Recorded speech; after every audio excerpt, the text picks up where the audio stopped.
What time are we starting? 3:45. Okay. The study session for May 18, 2026 for the Aurora City Council is called to order. Would the clerk please call the roll? Mayor Kaufman. Here. Councilmember Andrews. Here. Councilmember Bergen. Here. Mayor Pro Tem Coombs. Councilmember Gardner. Councilmember Hancock. Councilmember Horton. Here. Councilmember Jackson. Here. Councilmember Lawson. Yeah. I'm here. Councilmember Sorry. Medina. Here. Councilmember Wiles. Okay. There's no mayor's update. Is Councilmember Wiles there? She notified me that she may not be able to be online yet. I guess you're all en route to a conference. Okay. That's it, Councilmember Gardner. Somebody just said it's a family emergency. Councilmember Gardner has a family emergency. There's no mayor's update. Are there any issue updates? Is there any objection to moving the consent calendar forward, item number 2A through 2E? Seeing none, consent calendar will move forward.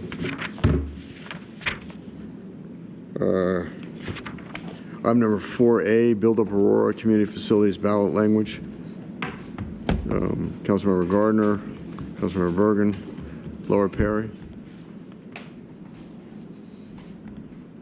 Thank you, Mayor.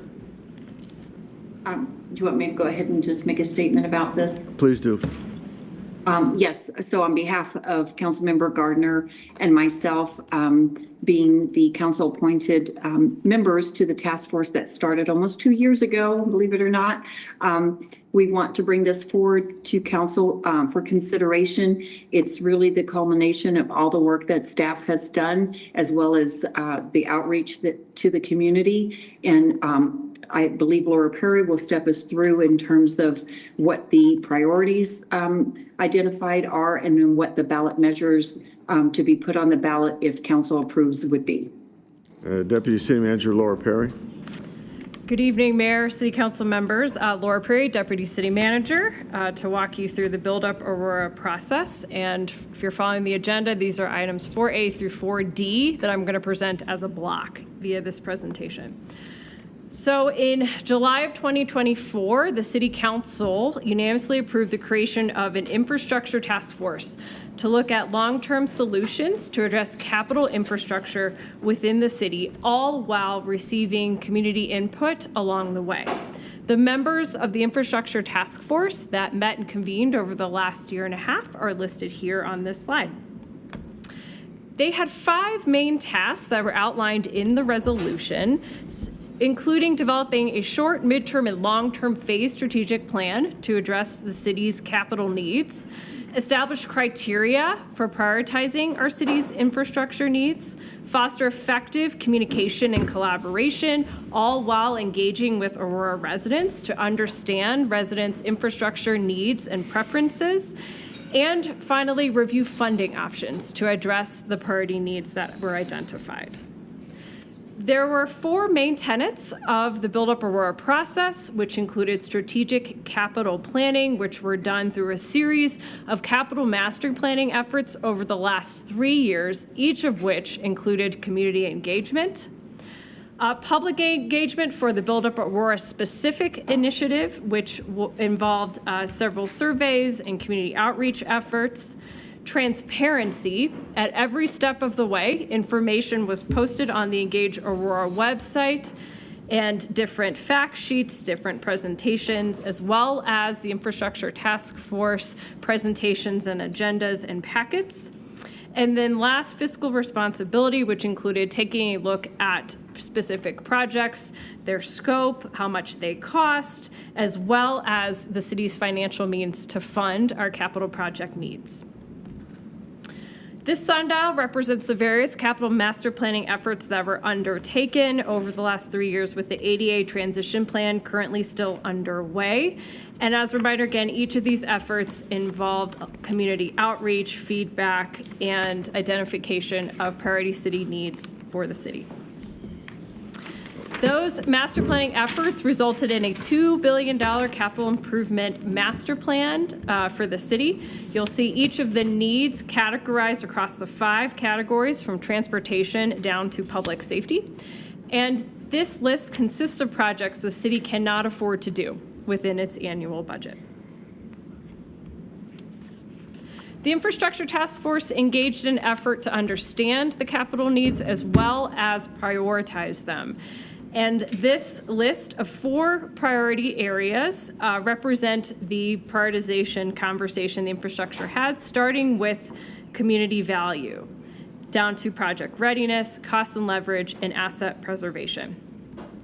So throughout the Build Up Aurora specific community outreach efforts, there were over 54 events that were held with over 3,700 interactions, over 21,400 website visits, 22 facilitated discussions with over 350 participants, all of which resulted in receiving over 5,800 infrastructure ideas, which culminated into a ranking roundup meetings that occurred in February. We heard directly from the public what their priorities are for projects within that $2 billion capital needs list. Last, but really importantly, this effort was supported by at least over 50 staff within the city, everything from reviewing and running public meetings to reviewing project scopes to preparing presentations and reviewing financial information.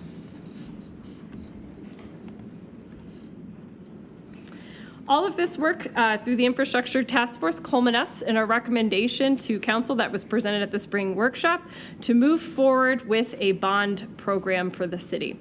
The parameters of the bond program included addressing key infrastructure needs and service gaps, funding critical projects now to avoid higher future costs, maximizing existing funding to reduce borrowing needs, balancing operating costs and affordability, and creating a flexible financial plan that's nimble and that can adapt to the city's ongoing and changing capital needs for years to come. The proposed bond program includes 3 areas: transportation infrastructure, public safety, and community facilities, for a total project value of $264,515,000, which will fund 65 distinct projects across the city and leverages over $44 million in existing capital funding. To support the issuance of bonds, each bond amount listed in the table is supported by an increase in the sales and use tax rates listed there in the table. If all 3 measures and programs were to pass, the total sales and use tax rate would increase by 0.325%. Walking through each of the areas and specific projects for transportation infrastructure, there's 47 distinct capital projects within this purpose, which include 30 traffic intersection and pedestrian safety projects across the city. Traffic safety was a #1 concern we heard through the community engagement process, as well as transportation infrastructure needs across the city. In addition to transportation safety improvements, the construction of Gun Club Road from Quincy to Aurora Parkway is included. The replacement of the city's oldest bridge, built in 1966, the Peoria Bridge over Sand Creek, is due for replacement and included, as well as sidewalk improvements and sidewalk gaps at key areas across the city and transportation improvements at the Aurora Reservoir. Next, the public safety category, totaling $52 million, includes capital improvements to each of our 3 district police stations, improvements to our 911 facility in Talon's Reach, the construction of a new Fire Station 19 to serve Southeast Aurora, the renovation of Fire Station 2 and Fire Station 3, and then capital improvements at a variety of fire stations across the city. And then last, community facilities is comprised of both parks and library projects, as well as recreation projects. The first, neighborhood park renovations, includes 7 neighborhood park renovations at parks across the city that have not been renovated in decades. A renovation at our Aurora Center for Active Adults, improvements to our existing recreation centers across the system, the construction of a new Northeast Aurora Recreation Center that is proposed to be possibly combined with a new Northeast Aurora Library branch, the construction of a new park at the Central Community Park as a Phase 1, the remodel of the Central Library branch at $4 million, which leverages congressional directed spending dollars, and then last, the renovation of the Mission Viejo Library branch. So to summarize the three questions, again, it's a $264 million bond program with 65 distinct projects, which includes a 0.325% sales and use tax increase, which is prorated across the three questions to provide the financial capacity to issue bonds to address those projects I just walked you through. The total repayment cost, so that's principal plus interest, is listed as well in the table on this slide. The financing structure for the bonds, a little bit more detail on that. So each issuance for that $264 million program will come to council for approval. So the city will not borrow that funding all up front. There will be a couple of issuances that will come forward to council. And for the bonds themselves, the way the structuring is that there will be future capacity for another bond program in the next 5 to 6 years without raising taxes. The maximum term for bonds and sales and use tax increases are not to exceed 30 years. So there is a 30-year sunset on each of the sales and use tax rates. And this will also allow for additional capacity within each of the purposes so that it allows for the ability to fund additional capital improvements beyond the debt service amount that the bonds will require. The city has really strong credit rating, which we anticipate warranting favorable financial terms when we go to market if voters support the initiative. And it is also anticipated that some of the revenues will be used to fund bond and program and project management services to help us successfully deliver the program. I'm not going to read each of these slides to you. These are each of the proposed ballot questions that are in your backup for consideration in each of the ordinances. So transportation infrastructure, public safety,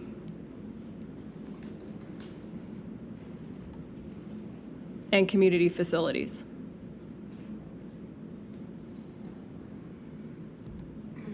Okay.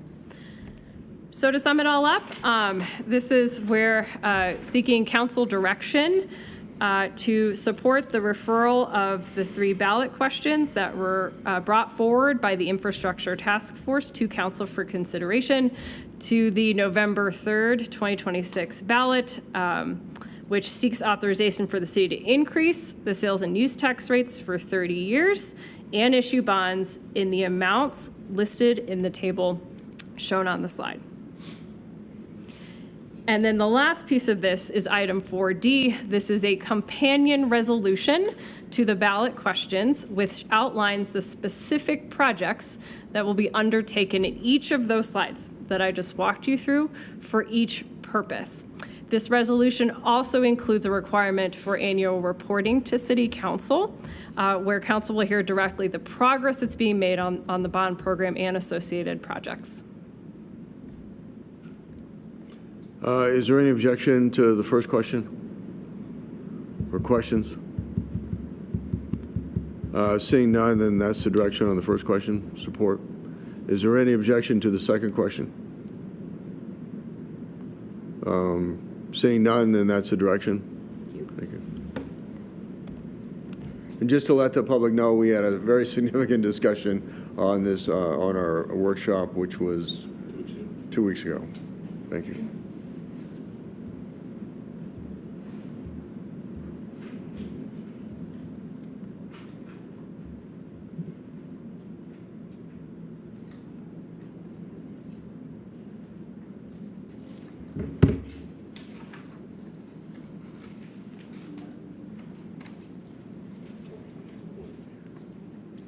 Okay.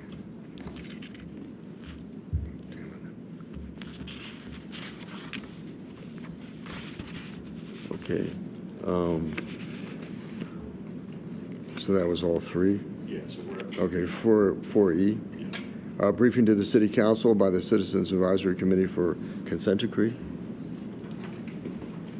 Becky, Jeanette, who's leading us? Or both of you?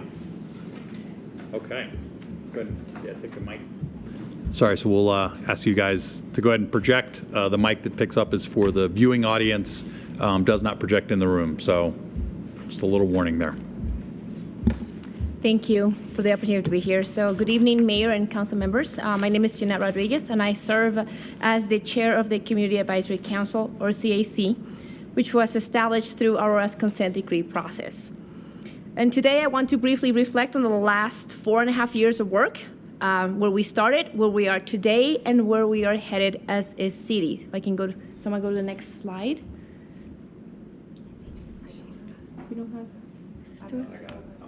Thank you. Thank you.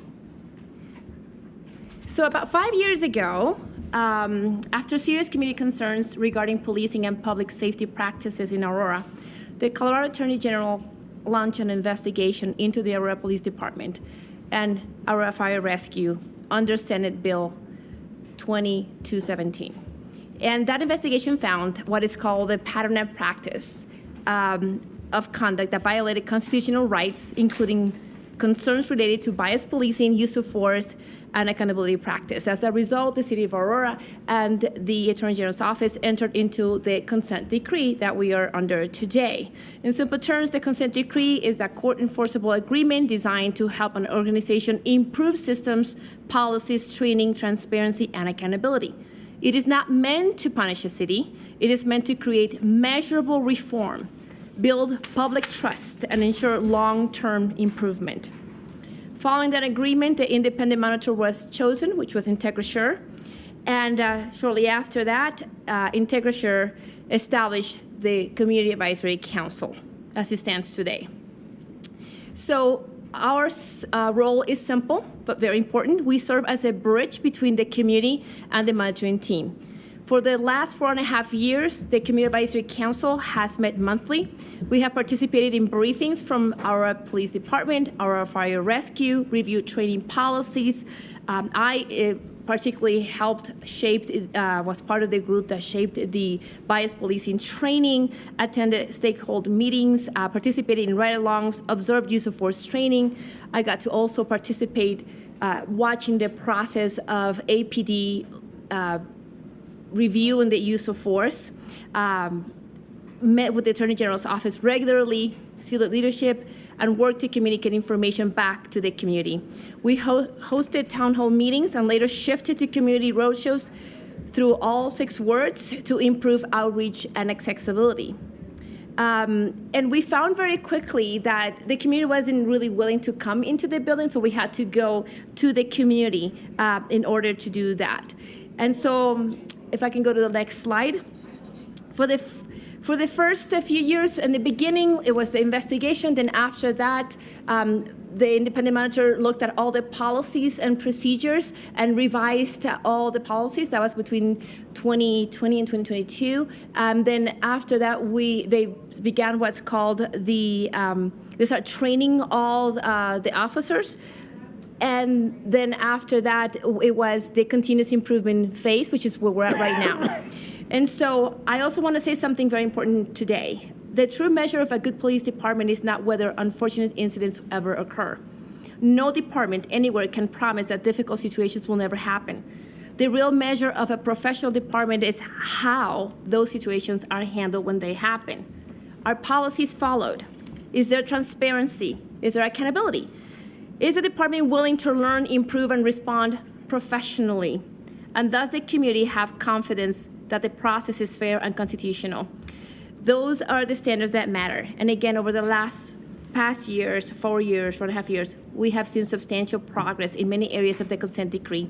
Policies, training, supervision systems, data tracking, and accountability measures have become more structured and embedded into daily operations.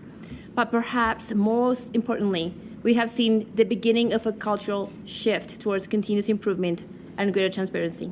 But the work is not over, but the foundation has been built. As Aurora moves forward, the future will depend on sustaining those reforms through internal ownership rather than external oversight alone. The city is now preparing for the next phase, establishing permanent structure for ongoing police accountability and independent oversight after the consent decree monitoring period concludes. But that transition matters, and because the ultimate goal was never simply compliance with the decree, the goal has always been creating systems that the community can trust long after the monitor is gone. I want to thank City Council, City Leadership, Monitor's Office, APD, and CAC members present and past, and especially the community members who continue to stay engaged throughout this process. Thank you.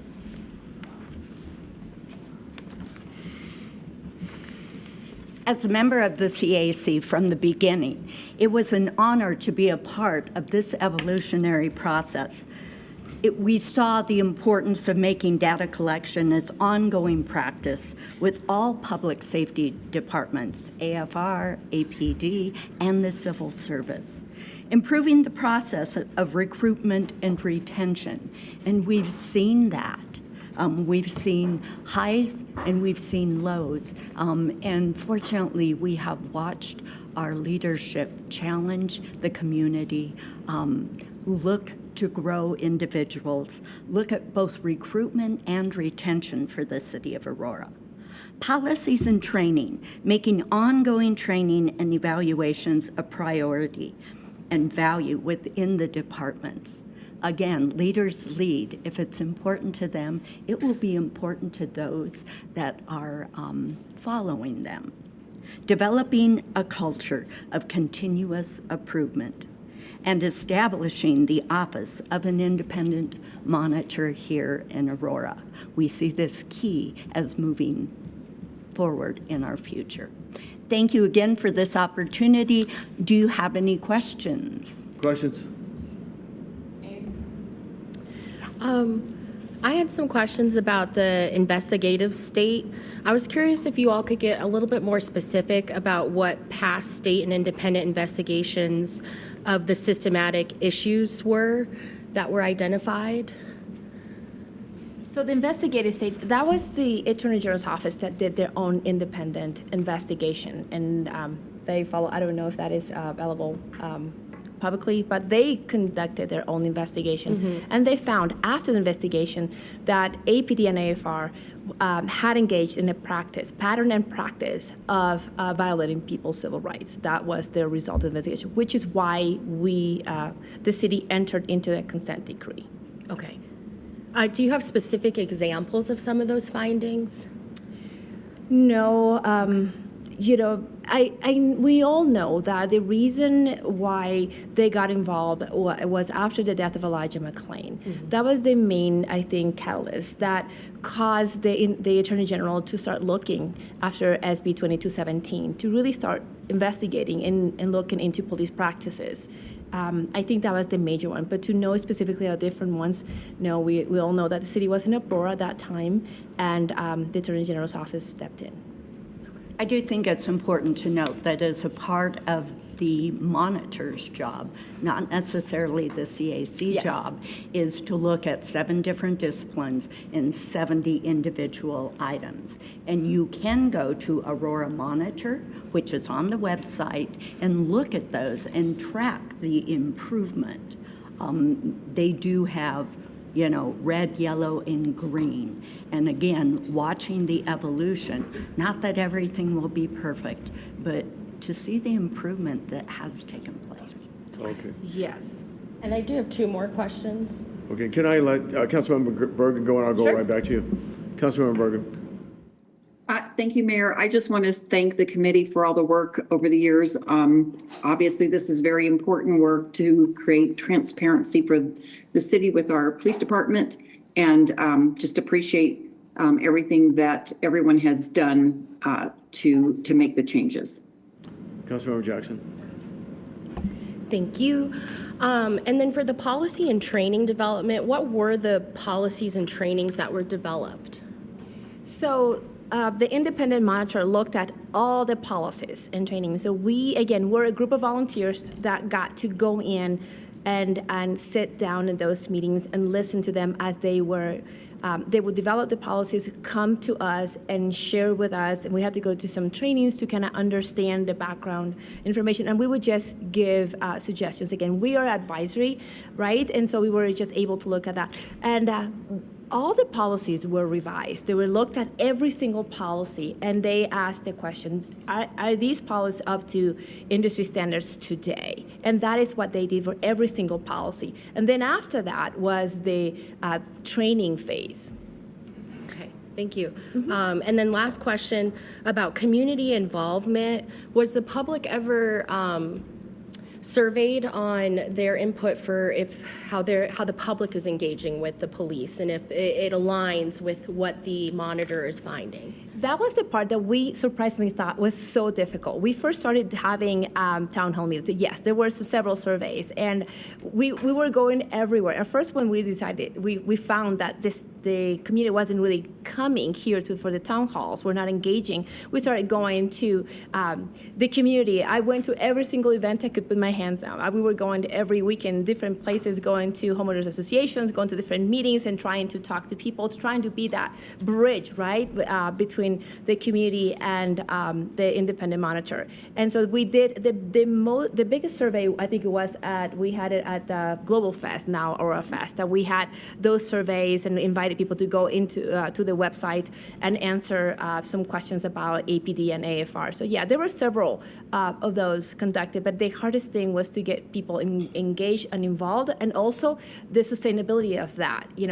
We started with 15 members. We're down to like 8 because over the years, to continue working hard. There was a ton of reading, a ton of work, and again, we're all volunteers, and so we started. It's really hard to get people engaged and stay engaged and work hard for all those 5 years. Okay, one last clarifier. When was the last community survey or outreach done?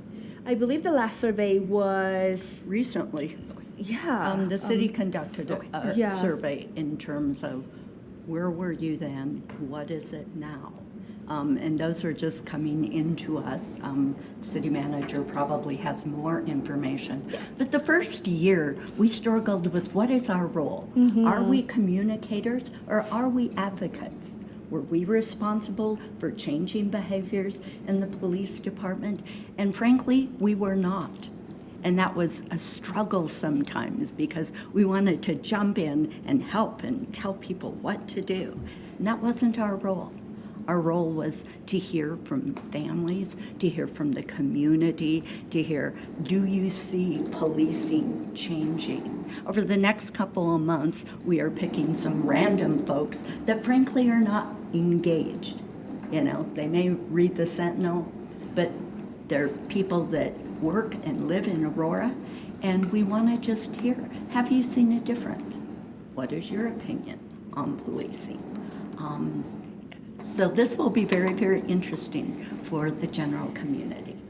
And I want to say that we learned so much. At the very beginning, we were all, pumped up. We want to make changes. We want to know that. And then we realized, we're just advisory. So that was really, really hard to, again, we transitioned and moved back and forth as we looked at our role and engaged with the community.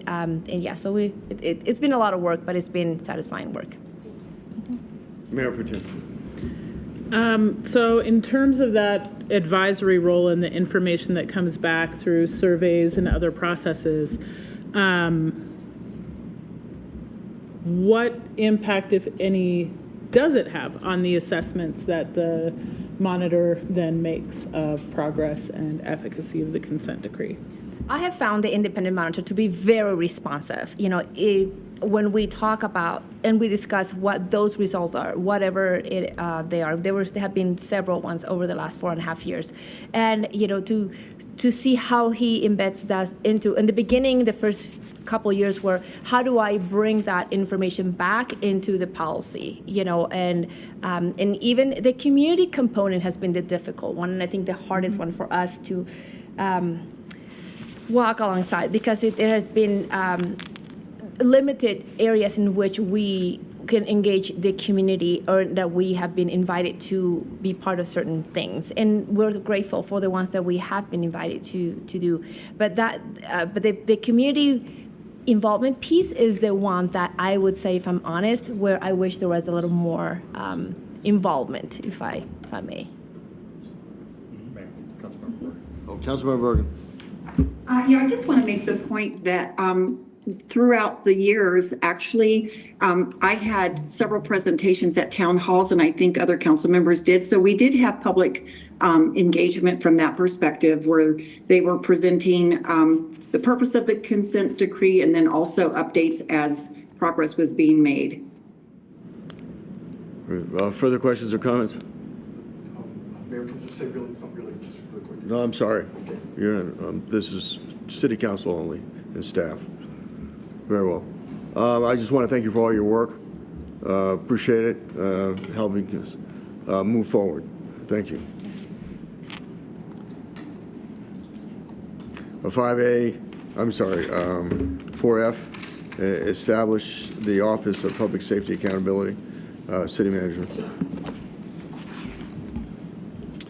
Thank you, Mayor.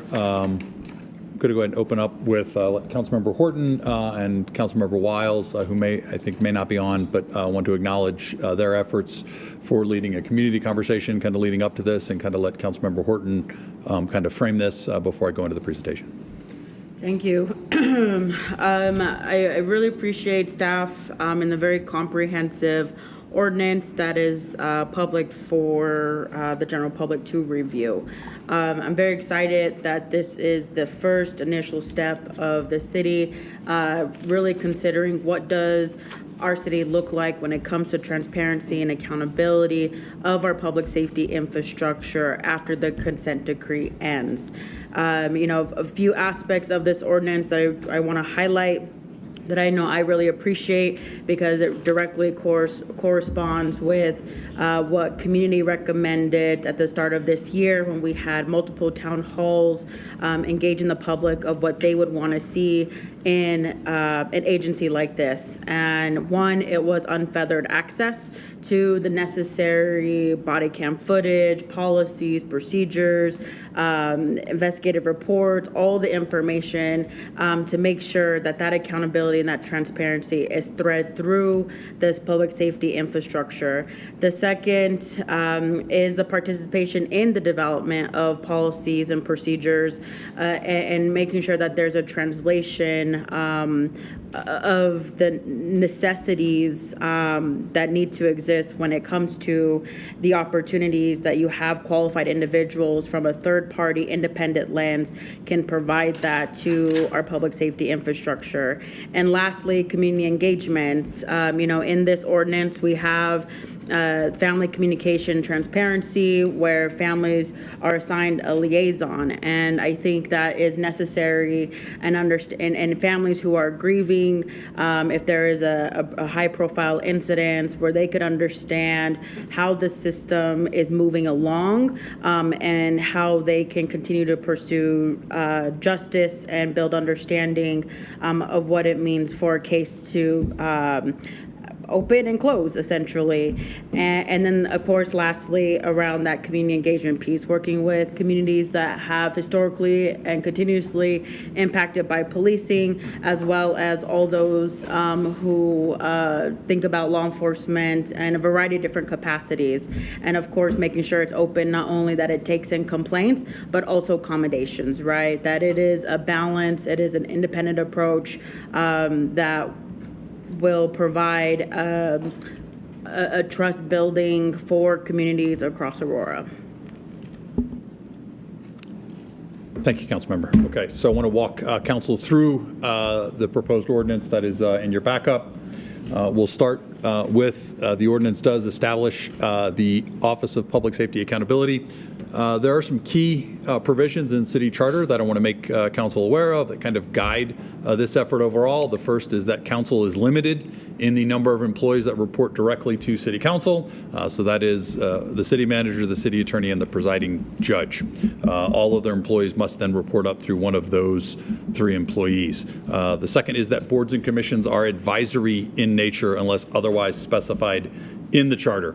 And then finally, the city charter also does note specific roles for the Civil Service Commission in hiring, promotion, and discipline. So the ordinance in front of you is compatible with the prescriptions in the charter for the Civil Service Commission and stays away from those prescribed areas in the city charter.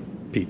And just real quickly, I know that there's been some conversation, Pete Schulte, city attorney, I know there's been some conversations with some of the community members on trying to increase the role of this particular commission to be able to do more things. And I'll tell you, just a real quick legal analysis here. We call it choice of laws. So we do have a global statement in the charter that says city council shall handle all the affairs of the city. It's all in their control. I'm paraphrasing, right? But there's a specific section to boards and commissions being advisory in nature. So that controls, right? You don't get to have the overreaching statement that says city council control affairs, do what they want, because this actually applies to boards and commissions specifically. So this is the law that controls. Everybody understand that principle? Perfect. Sorry, go ahead, Jason. Okay. So next, the approach. The ordinance in front of you was modeled after the ordinance that established the Office of the Internal Auditor. And that ordinance was based off the professional association guidance for internal auditors. There are a number of different varieties of internal auditors across the country. And so their primary concern is making sure that whatever model is used in whatever city for internal auditors, that it addresses independence, it ensures unfettered access to employees' records and property, and that it outlines the functions and roles of the office, and then finally it does outline also reporting relationships. So that is what we've done. We've used that as our model as we approach this. The next one is independence and scope. So the Office of Public Safety Accountability is overseen by a manager. It has a dual reporting structure. It reports administratively to the city manager in accordance with the city charter, as I just went over. Functionally, it reports to the Public Safety Policy Committee. So that's, again, where we've been able to do that. The internal auditor, as you remember, also administratively reports to the city manager, but then has a dual reporting relationship to the Management and Finance Committee. So the manager can discuss sensitive matters with council without the city management present. And then the ordinance lays out that they have oversight and review of all public safety functions, including police, fire, 911, and detention. And that was a decision that was made as we kind of got into this. Again, perhaps going back to the underlying incident that started the consent decree. We know that that involved multiple of our public safety departments, and so we want to make sure that we started from day one that this office did have the ability to look at all those functions, police, fire, 911, and detention. The ordinance also goes on to make sure that council is consulted on hiring and removal of the manager, and also notes that council must approve budget or resource reductions that impact the Office of Public Safety Accountability. So that's also in there, again, in terms of making sure that they have the resources that they need. As you all know, council adopts the budget every year, so that's certain part and parcel with that, but make sure we spell that out. Methodology.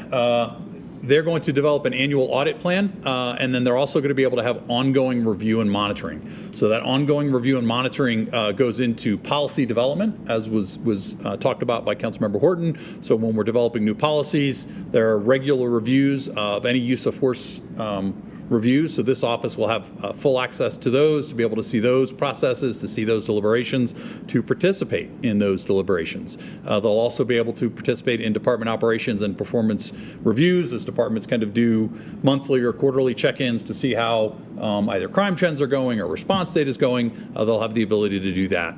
And then on that annual review plan, they will develop an annual review plan. They will present that to the Public Safety Policy Committee, and then that review plan will be also done in cooperation with the internal audit. There is a function within the internal audit specifically dedicated for police, and so we want to make sure that those two are working kind of hand in glove in terms of the reviews that are done, and we are maximizing our efforts and getting as broad a look as we possibly can across those different areas. The reviews from the annual review plan will be publicly available and available for anyone online.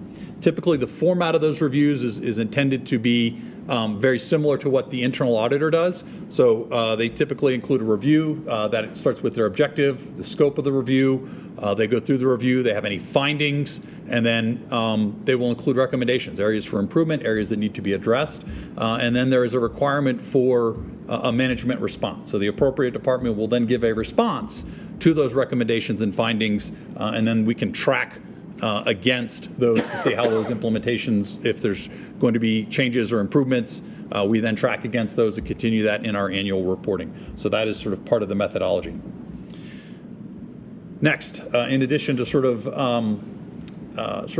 review of data, review of processes, review of systems, the next thing is that there's a critical incident component of this. So the Office of Public Safety Accountability will be notified within 30 minutes of critical incidents, and that's defined as serious death or serious injury of anyone in the city from public safety employees. We may need to define that a little bit more. The fire chief reminded me today that unfortunately a lot of their incidents do result in somebody passing away from sort of other circumstances, so we may have to define that a little more finely for fire. So I'll work with the attorney and fire to perhaps revise that before we come to council on the next reading, but you might see a slight revision on that area. The office will then report to the site of the critical incident and monitor for annual review and ongoing monitoring of the incident and any reports that are coming out of that.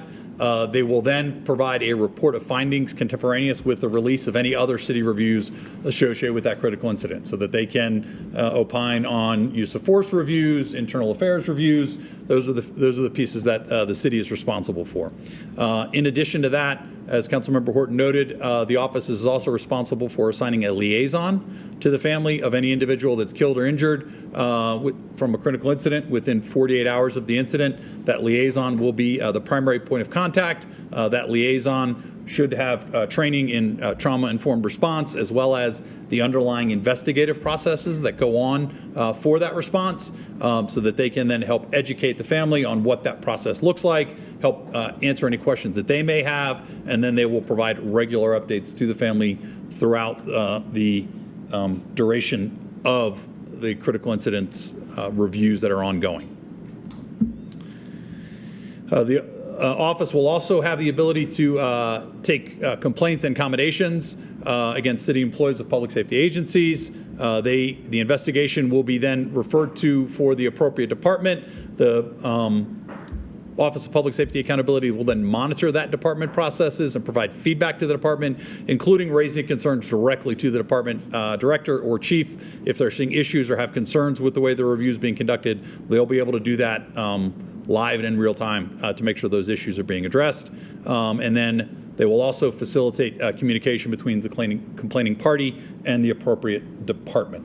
Councilmember Horton touched on this, but again, included in the ordinance is the requirement that this office is going to have free and unfettered access to all systems and processes and information employees. So they will have that. That is spelled out in the ordinance in terms of that. Additionally, as was noted, community engagement. This office is going to lead at least 2 community listening sessions each year in terms of if there's concerns or other issues that are going on. They can use that either as in response to their annual audit plan or to help develop their annual review plan.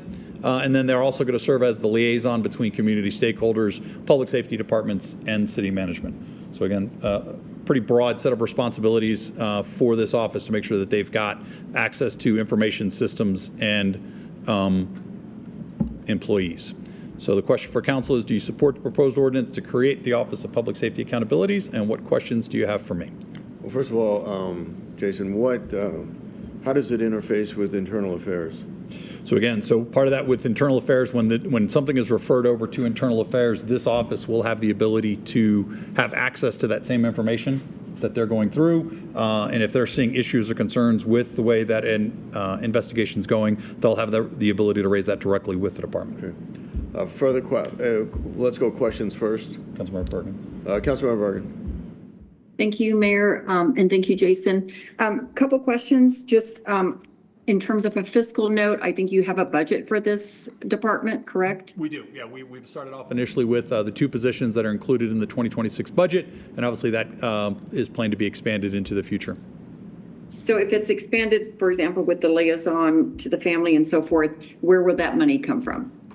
That would have to be something that we would include in the annual budget. Okay, and would it come out of general fund or police? It would come out of the general fund. So right now, this office, fund? this Okay. office sits within the general management department. Okay. And then my other question is, in the presentation, you said the council must approve the hiring of the manager, yet we don't hire employees. You know, it's either, I mean, we have 3 appointees. That's who we hire. We can hire the city manager, the chief judge, and the city attorney. So how is it possible that we would approve the hiring of the manager? Just to be clear, ma'am, I did not say approved. I said council would be consulted on the hiring and removal. Oh, I thought it said it in the PowerPoint written. I wrote it down exactly like, am I? I just pulled the slide back up. It says council's consulted on hiring and removal of the manager. Consulted. Okay, so what does that mean? I mean, consulted meaning this is who I'm hiring? I think it'll be a little more. I think Would it'll council be. have veto power? No, it's not. No, I did not say that council would ratify or affirm, but it is consulted. So I think that's pretty broad term. I think that would be the ability for council to meet candidates, understand that, and ultimately it is the city manager's decision as to who to I hire. like the chief of police. Okay, all right, well, I just want to make sure. Chief's different from. Yeah, I mean, I generally see that when we get ready to hire that position, that we'll be consulting with council and asking how involved you all want to be in that process and how we're going to do that. But We again, should not be involved in hiring employees. I mean, it's fine to be consulted, but we do not have authority per the charter to hire. that is correct. And all you're doing, the city manager still retains the power to hire and fire, but I know, but, okay, I'll just say it plainly. If a particular majority of council influences the city manager to hire who they want to be hired, that's probably what's going to be happening. So my question is just, I don't know if we should have a role in that, because I think it becomes political, and that's my only point. Okay, I mean, I think that's something that, definitely with Jason and talk to see if that's what council, as the body wants to do, is to remove that and just have it solely with the city manager. But I think the way it's written in the ordinance, it is compliant with the charter because it doesn't give the council the power to affirm or deny the selection. But I know your colleagues are listening to you, and they can take that into consideration. Okay, thank you. Councilmember Lawson. Hancock. Yes, Jason, thank you for the presentation. Please proceed. Oh, okay, I'm sorry, Mayor. My question is, on this, because this is going to be fairly new, what is going to be the reporting to the council in terms of areas where there might be some gaps, some improvements, and things that may need to be improved upon this? What does this look like in the reporting to council and also to the public too, to put something out there stating this is what we're doing in this phase, this is what we're doing here, and looking at everything, it may take a year or so to evaluate this, but there could be some gaps in some of the things that you're proposing here. I would agree with that statement that I think, when this office is initially getting stood up, I think they're going to have to kind of prioritize the areas that they want to stand up first and take on. And then as we staff up, provide more resources, they'll be able to take on broader areas. They'll hear from council, they'll hear from the public as to areas that are a priority. And so I think you've properly identified that this will, be a little bit of a work in progress, I think, as we stand it up. And I think that's, part of any new office when you're standing it up, right? They're not going to be functioning at day one like they will a year in, or quite frankly, like they will, 3 or 5 years in. Councilmember Hancock. Thank you, Mayor, and thank you for the presentation. I'm interested in understanding what the criteria and how we, in search for this new manager, how this position is going to be clearly defined. Looking at the manager who came up from Dallas, I found her presentation quite compelling, and she had definitely had criteria that she follows. Will we be following that same criteria, and will it be publicly known so that everybody understands what this new manager is going to be doing? So yes, I think part of that is noted in the ordinance that, the expectation is that the manager of this office would have professional background associated with oversight of law enforcement. There is a profession out there. The professional association for this function is called the National Association of the Civilian Oversight of Law Enforcement, or NACOL. So that is a group that we would plan to advertise with. So that's the professional association. So they're going to have professional requirements associated with them. And then as this office is stood up, the ordinance is intended to provide broad authority. It also provides broad areas of focus. And then as the manager gets stood up, they will develop more detailed administrative processes, policies, things that they're going to do for their office that are most appropriate done sort of when you have that person on board, and then they're going to do that, sort of on the administrative side. And Councilmember Hancock, if I may, Mayor. So, as you know, part of the legislative process, the ordinances are meant to be at a high level to give discretion to the city manager and to the leader of this new office the ability to come up, as Jason said, with their own policies and so forth. So. There will be, part of any hiring of a new employee, there will be a job description, there will be mandatory requirements, preferred requirements, and so forth that'll be worked through once this or if this ordinance passes. So just to kind of keep that in mind, that we're not going to be so prescriptive in this ordinance it's going to leave the discretion to the manager of this department and the city manager with input from council if you guys want to provide it or what you're looking for. But ultimately, as Councilmember Bergen stated, it'll be the city manager's decision on how it looks. Understood, Pete, thank you. I just want to be sure that when we go through this process, to your point, Mr. Batchelor, that they are certified under the organizational structure that's nationally recognized, and that this, for the protection of that role in the city, that it's always above board, and that everyone understands exactly what this is, because I'm concerned that this could become politicized, and we don't want that. We want that person to be like, for lack of a better word, like Sweden, if you will, very neutral, following what the prescribed process is and what they should be. Okay. Councilmember Bergen? Yes, sorry, one more question. And I thought I read this in the backup. The information that would be available as far as employees and their, social media or their emails, was that in this?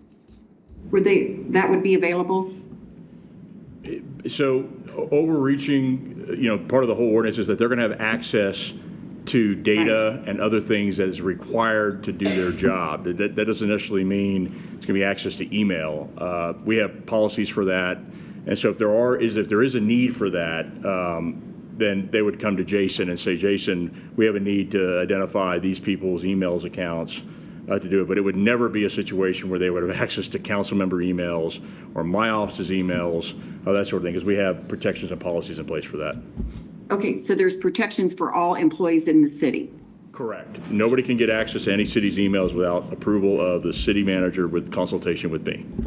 Okay, because it also, I guess it went into further social, I don't know if it said social media or text messages or whatever. So, that would have to be done almost like it would be, I don't know if you have to have a quarter request or how is that?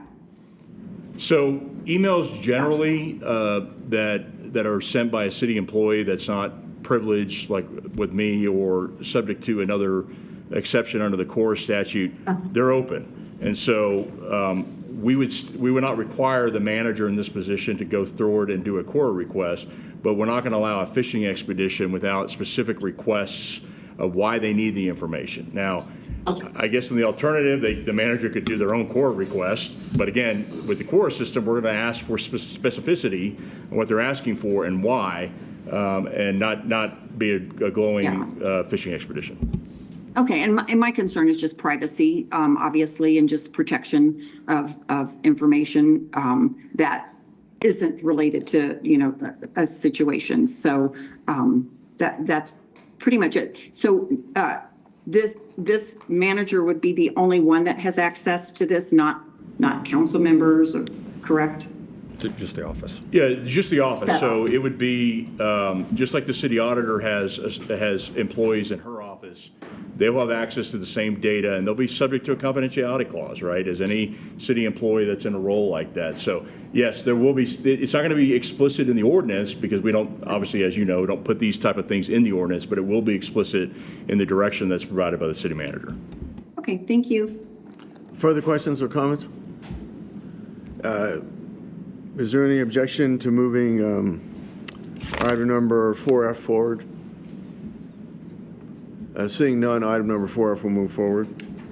Item number 5A, Thank you all. detention center reportable disease notification requirements. Councilmember Horton. Alrighty, thank you, Mayor. So with the detention center reportable disease notification, it really just tightens up our city code regarding the GEO detention center that is located in my ward, Ward 1. There were reports from a variety of community organizations that work with individuals detained in the facility and their families that were identifying health issues or potential health issues within the facility. It prompted the Adams County Public Health Department to ask for access into the detention center, as well as having the GEO detention center, report what they are seeing in terms of any health issues.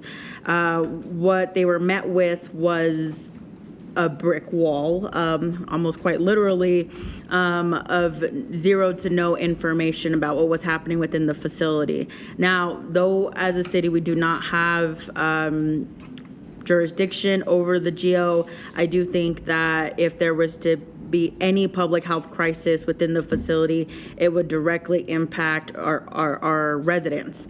And so part of this resolution or this ordinance is just to make sure as a city that we have a code that hopefully will ensure that the detention center reports any sort of reportable diseases as defined by public health officials and departments, and provide some transparency to make sure that we are keeping both those that are detained within our city and those who are not safe.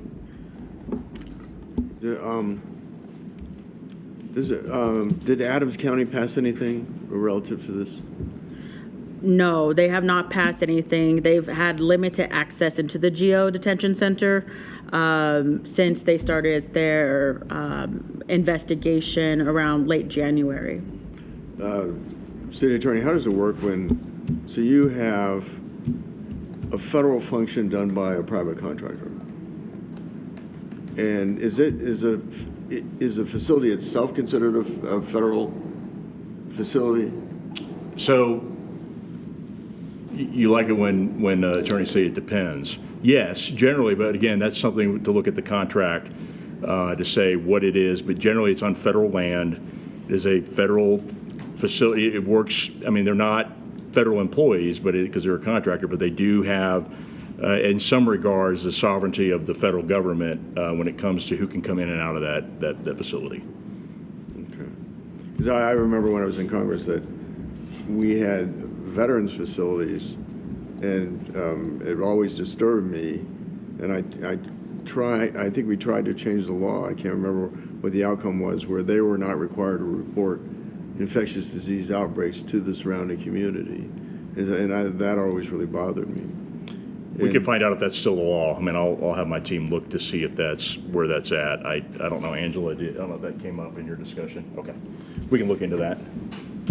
Okay, good. So, what will be the effect then of this? So I think this is the first step that, council has expressed concern that there could be an outbreak of a disease in any of our detention facilities. It doesn't even have to be the GEO facility. It could be any detention facility located in the city, that we would just ask that, we be notified in accordance with the ordinance, that it's on paper, that this is what the city's expectations are. And then we'll see how it goes. I mean, I think if the GEO facility does not, I know there's provisions in here regarding having the fire department and the police department have access to the facility for calls for service, for those sort of things. until we're not provided access, then we can regroup to see where we are, what the legality is of that. But those are concerns, right? That we could pass this ordinance and it could be unenforceable, but that's something that we. But it would be wrong, right now, it would probably be voluntary on the part of GEO or that. Probably right now it would be voluntary on the part of the GEO facility to comply with the ordinance. I mean, my suggestion would be, if not this, then a resolution to the effect that asking the Congress of the United States to change, to require reporting of infectious diseases to the surrounding jurisdictions. But further questions or comments? Yes. Councilmember Bergen. So I thought they were notifying the health departments of infectious diseases. Is that not true? Mayor. Mayor Pro Tem. So they were and recently stopped permitting them to come in and do the investigations that they were previously doing. Okay, but my question is, they were providing actual notifications, like they were saying we had a measles outbreak. And would that have gone then specifically to the health department, and would the health department then notify municipalities? I don't know about and I'm going to look over at the chief. I can tell you that we have a local ordinance that does require the detention facility to provide notification to AFR of any contagious disease outbreak. So, and not through the health authority, but directly to the city. And we have inquired a few times at the request of some of our federal elected delegation recently, and we have been told that they understand the requirement, and when they have something to report, they will let us know. Okay, I guess I have seen reports of notifications to us, and I didn't know where they came from. If it came directly from GEO, I didn't think so. I thought it went to, at the time, it was Tri-County Health Department, that now is, in different counties, have their own departments. So you're saying that if there is a disease outbreak, they will not disclose it to the appropriate health department? Or we just don't know, and we're just making this rule based on not having the right information? I don't know about their requirements and their willingness to report it to the health department. We have a local ordinance in place already that this proposed ordinance actually amends, which is what's in the backup. And so that requirement is for local reporting to AFR, since our firefighters would be the ones responding to any calls for service of a medical nature in the facility. And again, our experience recently has been, they have told us they understand the reporting requirement, they have nothing to report, and they will let us know when they do. Okay, so I guess I just don't feel comfortable moving this forward until we can we get a statement from them on what is their policy and I just, as it was said, it's unenforceable. And then I don't understand why it goes to the fire department. So if there's a measles outbreak at the school, at Cherry Creek School District, Aurora Public School District, the fire department responds?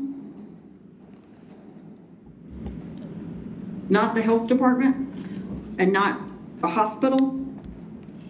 I think that there's twofold there. So if there's an outbreak, the health department may respond for sort of a contagious disease standpoint. The purpose of notifying AFR was so that if there were other acute responses, somebody had a fall, somebody had, some other thing that, and there was, so it's not infectious diseases that the fire well, we wanted department to, responds to. the requirement of the ordinance is so that we knew what, if there was an outbreak, so that our members could take appropriate precautions.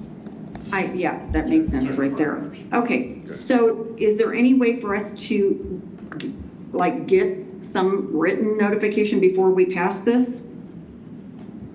I I imagine. mean, I just hate that we do things without engaging with the other side to, you know, why is it not possible for you to give us this information? Is it possible? How do you disseminate it? Is the time frame a reasonable time frame for you to disseminate it? Rather than just here, we're making you do it and we don't even know if you can do it nor if you want to do it. Councilmember Bergen, I just got handed an email that Chief Hayes from the fire department sent to the Assistant Field Office Director, ICE and Enforcement and Removal Operations that says, they said, Mr. Hayes, but Chief Hayes, per the Aurora Municipal Code, we will report any health hazards existing in the premises, including but not limited to contagious disease, within the 48-hour time period listed in your statute. At this time, we have nothing to report. And that was from March 18th. And so, March 18th. Okay. Again, I think what kind of generated this, and I'll let the council members who are sponsoring do this, but we have heard reports that there have been contagious diseases inside the facility since March 18th, and we have not been notified. So the purpose was to amend the... And who are you hearing this from? Councilmember Horton, Mayor Pro Tem. Yeah, thanks, guys. Yeah, Councilmember Bergen, to clarify, there are a variety of nonprofits, Casa de Paz, CIRC, that's Colorado Immigrant Rights Coalition, and a few healthcare professionals who have reached out to me as the Ward 1 council member, very concerned, especially this tail end of winter from January to March, about the lack of access and responsiveness of the medical staff and overall facility of the Geo Detention Center to provide care to those who were experiencing the flu, norovirus, and potentially others, and that the only medical assistance that they were getting was Tylenol, and that their access to bathrooms was very limited, that there was 60 to 1 bathroom. Now, this is testimonies from individuals. I'm not done yet. These are testimonies of individuals who were detained in the facility, who reached out to their families and to the organization upon release or after self-deportation. And in that network of reporting, it became a concern enough for the Adams County Public Health Department to initiate an investigation. And what they received as a public health department from the Geo Detention Center was that there was no contagious diseases to report. Now, if anyone in the middle of winter were to ask if there's any place where anybody is not sick, I don't think that is the most rational answer that one could give. And so it's very concerning that we have a detention center in Aurora that is being very non-cooperative, and it's not even political, it is a public health. And so the point of this ordinance is for the city to have a stronger city code when it comes to that we are not just notified, but we require a response from the GO around reportable diseases. Okay. Now I'm done. May I finish with my questions? Go for it. Council member. Yeah. So they were reporting them and then somehow they stopped. And is it not possible that they stopped because they had nothing to report? Is that possible? And Mayor? so I'm not asking, I'm not asking members of the, that was rhetorical, first of all. But it's possible that they stopped reporting because there was nothing to report. Are they supposed to report every time somebody has a cold or a flu, or just outbreaks of infectious diseases? Because I have actually toured that facility years ago. They have computers, they have medical office, they have a dental office. So it's very clean. I mean, I don't know, it's cleaner than some of the medical clinics I've visited. So can I, Councilmember Horton, is it infectious disease reporting only? So to clarify, it's reportable diseases, and that definition is outlined in CCR 1009-1 here, and it is the definition that public health professionals use. And it has a laundry list of, I'm sorry? So it's not like just the common cold or the flu? Correct, correct. Okay, thank you. Okay, we've got to wrap this up pretty soon. Mayor Pro Tem, did you have something? Is there any objection to moving this forward? Oh, I'm sorry, Councilmember Lawson, and then we'll wrap it up. Councilmember Lawson. Yeah, thank you, Mayor. So I just want to get clarification on this. So when we're talking about our detention center, this is not referencing to that, because if we have any kind of outbreaks going on there, that's not an issue. But this is regarding the Geo Center, correct? Actually, sorry, ahead. I was real quick. So actually, this applies to all detention facilities inside the Okay, city. But Pete, the issue is that we're not really going to have issues in getting information from our detention center. What this to me is specifically talking about the Geo Center. And we're saying within 48 hours, the detention shall respond. So you're saying that if they don't respond, then what is the enforcement? What is the enforcement? If we can't have public health, if they're not listening to public health, what is the enforcement? Are we as a city going to take some legal action against the Geo Center? So, Councilman Lawson, I will tell you this. So inside the ordinance is that any person, entity, organization, or so forth that violates this ordinance is subject to the general penalty. And so, yes, we could file a criminal charge against the company that runs the ICE facility, the Geo group, and make them come to court. Now, they could, again, that'll throw in probably a legal argument that they have, they'll have to say that they have federal preemption, that we can't do that. But that is something we can't do currently without this ordinance change. So that is part of the process to see if we can enforce compliance without, having to identify any individuals. But no, they would be subject to the general penalty. But again, whether we can actually enforce that would be subject to what happens in court. And of course, you would do outside attorneys, and you wouldn't use inside attorneys. So that, again, that's a large possible bill and taxpayer dollars. Thank you, Mayor, for letting me comment. Very well. Is there any objection to moving? Mayor? Councilmember Hancock. I'm sorry, my hand was raised. That's okay. I am also concerned that this is premature, and again, to Councilmember Lawson's point about this possibly costing the city taxpayer monies on this fishing expedition, which is clearly political. This is a veiled attempt to, again, try to attack the ICE facility. If we couldn't do it one way, we're going to try to do it another way. As Councilmember Lawson or Barkin had indicated, they are reporting, and the fact that the reporting is not as frequent as some council members would like. All we can do is continue to make requests. I think it's important for us to recognize that this, again, is a federal facility, and us attacking windmills like Don Quixote is just not in our best interest, and I do object to this. Very well. Is there any objection to moving item number 5A forward? I object. Okay. Further objections? Item number 5A will move forward. We will reconvene in executive session at 5:05.